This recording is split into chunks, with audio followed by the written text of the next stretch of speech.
I'm Steffen Lofnes, advisor for low and zero carbon logistics solutions in Equinor.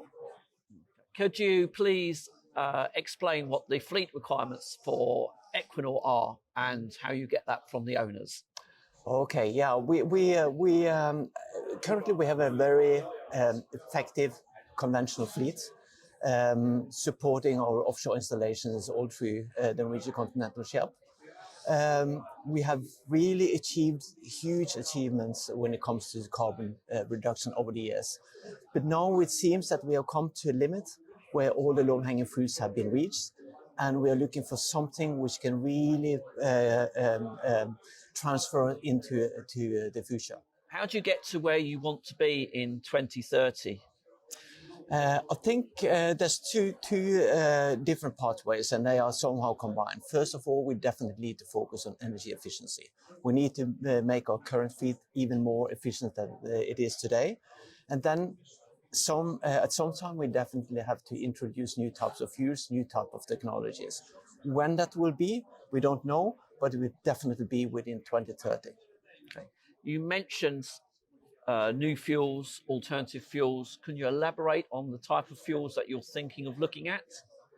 I think there will be different options, different type of technologies. We like to consider ourselves technology agnostic.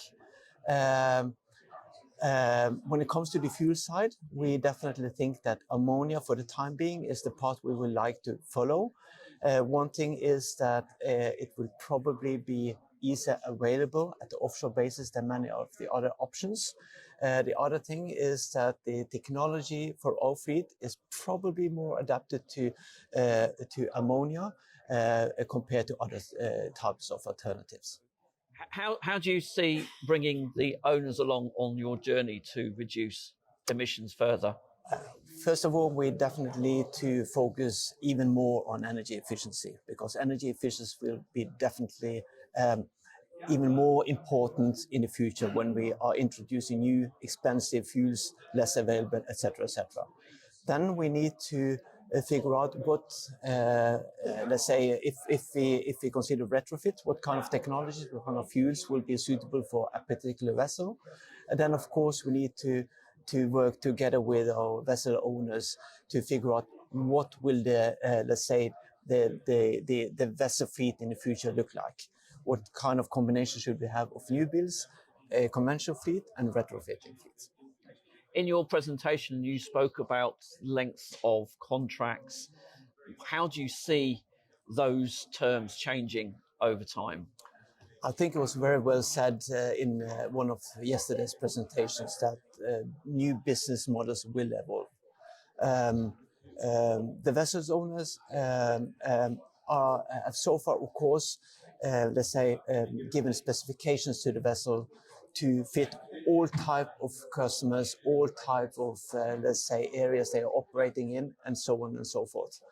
Now we are entering a time where we need to think longer term contracts.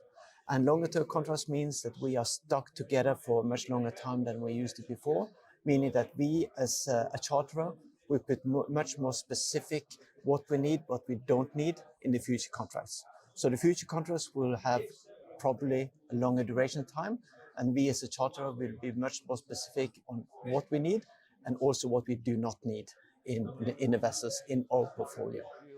Here at the Maritime Hybrid Electric and Hydrogen Fuel Cells Conference in Bergen. Mm-hmm.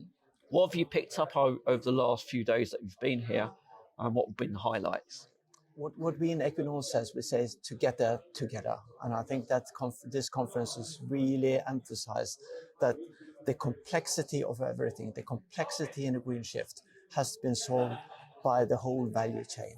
From the production of these new fuels, whatever these new fuels will be, through the technology being utilizing this type of fuels, and also the vessels implementing these type of technologies.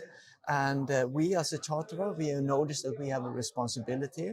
And I think the conference yesterday, and also I'm looking forward to this day, will give a lot of answers, not only on the solutions, but also to reflect upon all the complexities which is still ahead of us.